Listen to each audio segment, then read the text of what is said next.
Imaginez pouvoir occuper les pensées d'une femme sans même être présent. Imaginez qu'elle se demande ce que vous faites, où vous êtes, et surtout, pourquoi elle ne peut s'empêcher de penser à vous. Aujourd'hui, je vais vous révéler comment faire en sorte que n'importe quelle femme pense à vous en permanence, même si, au départ, elle semblait indifférente.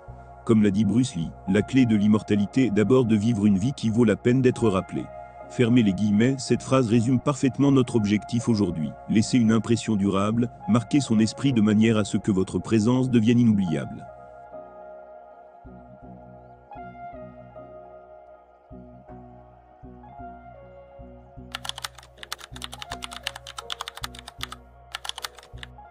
Cette phrase peut, à première vue, sonner comme une affirmation de force et d'indépendance.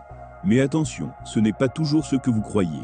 Quand une femme ressent vraiment de la sécurité intérieure, elle n'a pas besoin de rabaisser l'autre genre pour affirmer sa valeur. Dire « je n'ai pas besoin d'un homme », c'est souvent une manière de dire « je suis au-dessus de toi ». Et c'est là que le vrai problème commence. Ce n'est pas une déclaration de puissance, c'est un rejet déguisé du partenariat, de la complémentarité. Dans une relation équilibrée, chacun apporte quelque chose. Une femme qui vous voit comme facultatif ne fera jamais l'effort de construire avec vous. Elle attendra que vous fassiez tout seul. Résultat, vous allez vous user à prouver votre valeur, pendant qu'elle vous traite comme un accessoire. Voici une vérité difficile à accepter. Les femmes sont instinctivement attirées par ce qui leur échappe. Plus vous vous montrez toujours disponible, plus leur intérêt diminue. C'est la loi de la rareté. Ce qui est toujours accessible perd en valeur. Arrêtez de lui envoyer des messages à chaque instant. Ne soyez plus ce type qui partage le moindre détail de sa journée. En instaurant un silence stratégique, vous laissez son imagination faire le travail à votre place. Elle commencera à se demander « Pourquoi il ne m'écrit plus? Avec qui est-il? Est-ce que je lui plais toujours ?» Fermez les guillemets. Cette incertitude provoque un déclic émotionnel. Vous devenez mystérieux. Et ce mystère nourrit son intérêt.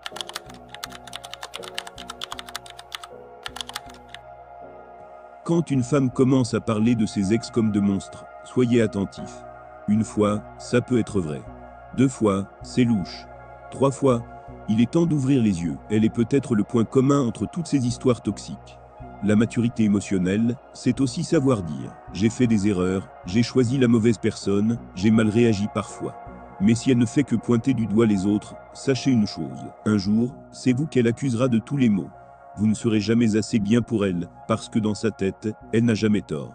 Et le piège ici, c'est que ce discours peut vous attendrir. Vous vous dites, je vais lui montrer ce que c'est qu'un vrai homme, je vais réparer ses blessures. L'une des choses les plus puissantes que vous pouvez faire, c'est de maîtriser vos émotions et de ne pas réagir à tout ce qu'elle poste ou dit. C'est une erreur fréquente de commenter chaque photo, de liker chaque story et de lui montrer que vous êtes toujours là. Les femmes, consciemment ou non, testent votre niveau de contrôle émotionnel.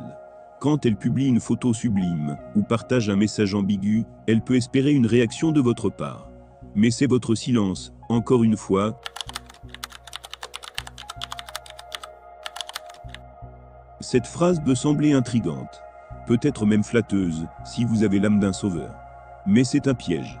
Traduction réelle, je suis instable, capricieuse, et je veux que tu encaisses tout ça sans broncher. Ce genre de femme ne cherche pas un homme. Elle cherche un babysitté émotionnel. Et vous méritez mieux. Dans une relation équilibrée, chacun est responsable de son propre comportement. On construit ensemble, on ne gère pas l'autre comme un fardeau. Elle veut tester vos limites, voir jusqu'où vous tiendrez. Et plus vous tolérez, plus elle perdra le respect pour vous.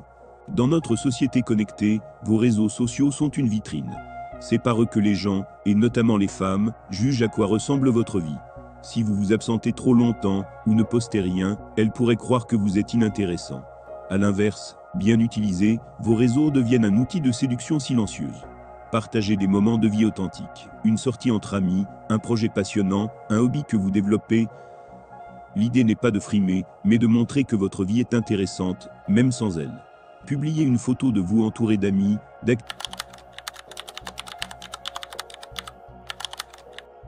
C'est la phrase préférée de celles qui veulent éviter toute remise en question. Plutôt que de discuter sainement d'un malaise, elle vous renvoie la faute. Si tu te sens mal, c'est toi le problème. C'est une manière très subtile, mais très puissante, de vous faire douter de vos propres ressentis. Petit à petit, vous allez commencer à vous taire, à étouffer vos frustrations. Vous vous direz, je veux pas paraître faible ou jaloux, mais la vérité, c'est que vous perdez votre voix dans la relation. Utilisée avec intelligence, la jalousie peut amplifier le désir. Attention, il ne s'agit pas de provoquer un drame, mais simplement de réveiller en elle un sentiment de compétition douce. Publier une photo avec une amie, ou être vu dans un environnement social avec d'autres femmes, sans aucune ambiguïté forcée, suffit souvent à stimuler son imagination. Elle commencera à se poser des questions. Qui est cette fille? Pourquoi il passe du temps avec elle? Fermez les guillemets, ce jeu mental la pousse à vouloir redevenir le centre de votre attention. Cela relance la dynamique de séduction. C'est comme une alarme intérieure qui s'enclenche. Et si là, le chantage affectif déguisé. C'est peut-être la phrase la plus toxique de toutes. Elle vous place dans une compétition imaginaire. Elle insinue que votre amour est interchangeable, remplaçable.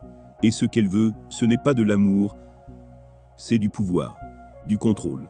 Elle teste votre insécurité, en mode « voyons voir s'il va paniquer et se plier à mes caprices ». Mais un homme de valeur n'entre pas dans ce genre de jeu. Même si vous appliquez toutes les stratégies précédentes, rien ne remplacera jamais la qualité du lien que vous créez quand vous êtes avec elle. Et cela passe par des souvenirs forts, uniques, émotionnellement marquants. Offrez-lui des moments qu'elle ne pourra pas oublier. Une activité originale, un fou rire partagé, une complicité spontanée. Chaque instant vécu ensemble est une empreinte mentale que vous laissez.